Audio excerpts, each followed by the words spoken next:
When I was just 17, I tried my first ever hard drug, ecstasy. Soon after, I became a full blown drug addict, getting high every single day. Now, of course, I've turned it all around. I'm over 2 years sober. I'm happier and healthier than ever. And now I'm helping other people to do the same. Check out the link in the description. You know, it's funny because I always said to myself I would never be a drug addict. I'd never do drugs. And then when I started going out drinking when I was about 15, 16, pretty soon I ended up doing weed. But then in my mind back then, like most people, I didn't really consider weed a drug. You know, I hate that. Most people, when they think of drugs, they think of coke, heroin, ecstasy, these harder drugs. But this is a horrible misconception. All of it is drugs, including alcohol, which I'd soon find out. Because when I was just drinking and smoking, little did I know my brain was being changed. And I think maybe about 4 months, 5 months after I'd started smoking weed, even though I kept saying, oh, I wouldn't do drugs, would just drink and smoke, I wouldn't do hard drugs, I ended up doing that fucking pill. And from there, it just got worse and worse and worse. I kept saying I wouldn't do this drug. Like Xanax, I said, oh, I'd never do Xanax. I ended up doing Xanax. Saying up, I'd never do coke. Guess what? I ended up doing coke. And the worst one, the one that just was just horrible, disgusting. I used to do butane. Butane is this lighter gas. The shit they put in fucking lighters. And I remember my mate told me about it in school. This is not one of the mates I would go out with.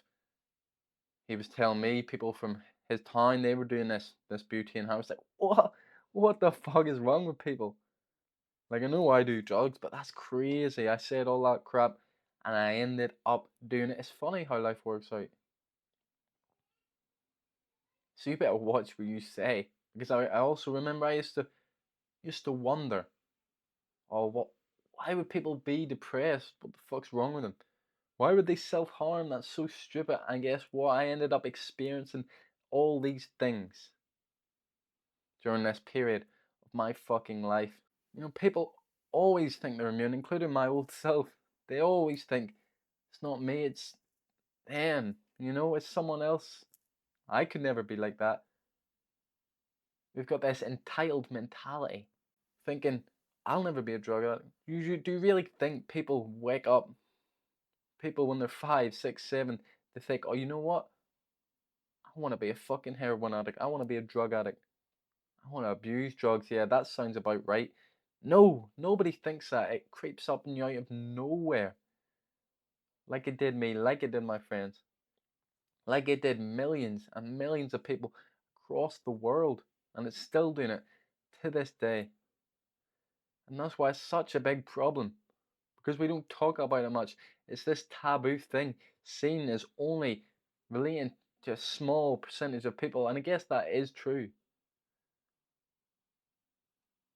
But even a small percentage of billions is millions. That's a lot of fucking people that this is affecting. And all because they think just drinking on the weekend's okay. Doing a wee bit of coke on the weekend is okay. These fucking weekend warriors. They're thinking that's normal. When all they're doing is running from pain, trying to escape the pain they're creating. From living a shitty lifestyle. Trust me, this is no way to live. And I know you're probably young and you think, oh yeah, it's fun to go out. It's fun to party. But you're being fucking manipulated. All these big companies, all the fucking rich people, they want us poor people to stay weak, to stay high, because then we don't want to grow, we don't want to change, we don't want to get rich, and they stay in fucking control. A sober man is a dangerous man because he sees clearly. He cannot be corrupted. When you're doing all these drugs, even if it is just fucking cigarettes and alcohol, your mind is clouded. You're not yourself. They change your brain. You act in a way that you would not do otherwise. I seen it so clearly myself. Drugs completely changed me. I started stealing from people. My own mother ended up stealing drugs from my own mother, and even money. And looking back, I could never comprehend that. But I know it's because I was in this cloudy state. I couldn't see clearly. I was like this different fucking person. It's like you're possessed or something. It's absolutely horrible, but you don't realize it. Like everyone, of course, it started fun. Of course, it was cool to go out. Yeah, see, like all these movies and shows and social media nowadays, they make it the partying seem fun and exciting, but you only see the veneer. You don't see all the pain that's underneath that. Because, of course, when people are going out, it's because of pain. Maybe when you're 13, 14, 15, 16, you're doing it because it's this novel thing, it's exciting, it's new. But if you're over the age of 18, if you've been partying for a couple of years, you know it's just the same thing day in, day out. It's not anything new, it's not anything exciting. The reason you're doing it is because you're running from pain. And when you run from pain, it only gets worse. I experienced this first fucking hand. Because every fucking time I was chasing something I was never gonna get from that bag. Never gonna get from that fucking ball. I was trying to find peace through these destructive habits. But there was no peace in them. The pain will always come back and it will multiply. I remember every time after a night out, I'd be walking home so depressed. Like, you would get the come down or the hangover, but I was getting it the night before as well. Every time I was walking home thinking, fuck my life. I hate this. Why can't I be happier? Funny, I couldn't even see that these drugs were a problem. And I remember the first time I went out, it was so boring, such a shit night. Nothing fun about it. But I went home that night so happy, so happy. And it just brought a big smile to my face. It was one of the first nights I ever went out sober. Oh, and I felt so grateful, just all that relief. You might not be at that point yet. Hopefully you are, because that's how you know you've been called up by God. So if you're experiencing this massive regret from living a horrible lifestyle, no matter if it's about drugs or not, that regret is your guideline from God telling you you're going off the fucking path that you're supposed to. And the bigger your purpose, the bigger the pain's gonna be. That is why I suffered so much. Maybe you're an NPC, fucking nobody. Maybe you were just meant to be a fucking drug addict, but if you've got this far into the video, I doubt it. I doubt it very much. You feel that fucking knocking. That knocking on your soul, on your heart. You know you need to change. This is your sign. This is your fucking wake up call. Truth is, your life sucks. Not only that, your character absolutely sucks. The way you're living is so far removed from nature, from how we're really supposed to live. So therefore you feel that pang, that pain that leads you again and again to substances. There's only one way to do it. Change your fucking life. Change your habits.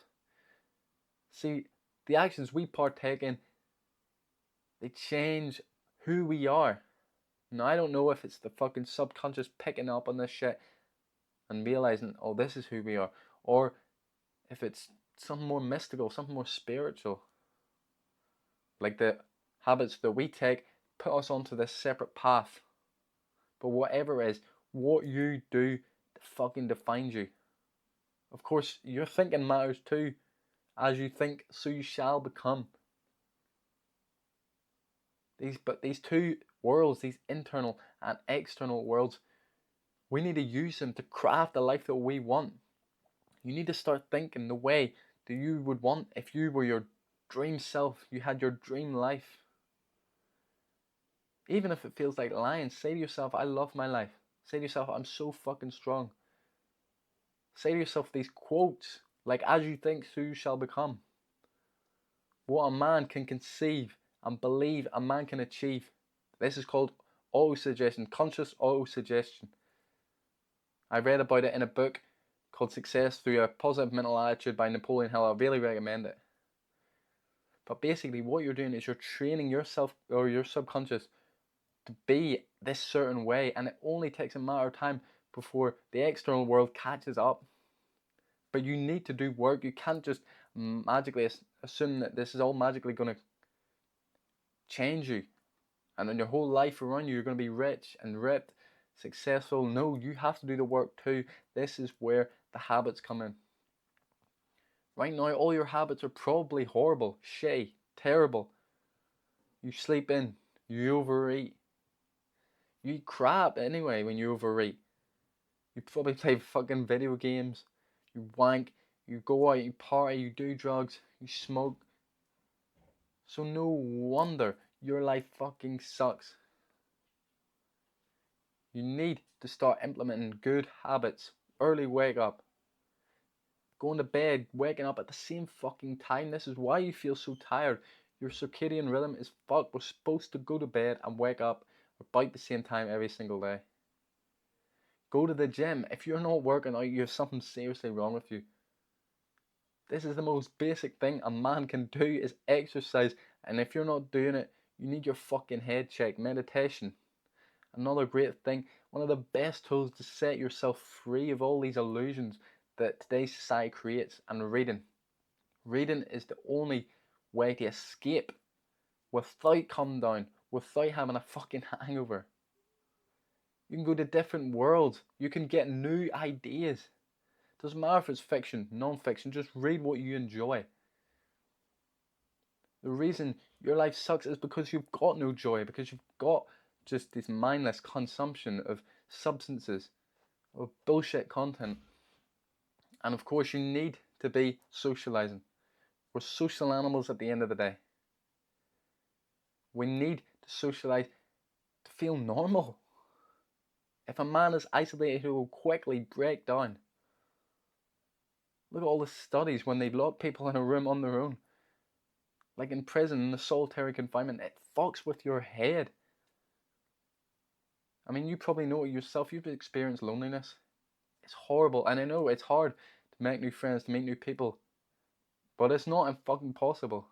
Go to the new gyms. Join an MMA gym, a boxing gym. Start playing football. That is one of the greatest things, is to join some sort of sporting club. Because it combines the two fucking best habits, in my opinion, exercise and socializing. And that is how you truly get high without having to take a substance. See, when you're chatting and working out, it releases so much endorphins. I swear to God, I've literally felt high, like on coke, on MDMA, from just exercising and socializing. You need to fucking wake up. You can't live the way you've lived so far. You know this. You feel that itch. You feel that resistance. You feel that, fuck, I hate my life. You need to start changing the way you live. And yes, it's hard, but it's not impossible. That is why I am creating a course to help people not only get sober, but to improve their life. I'm doing a pre-sale. So if you join now, you lock in the price for only $49. When I create the course, I'm going to double it. So when you log in now, you don't have to pay any extra. I give you a step by step on how to quit that bullshit, no matter if you're a full-blown addict doing it every day or if you're just partying and drinking on the weekends.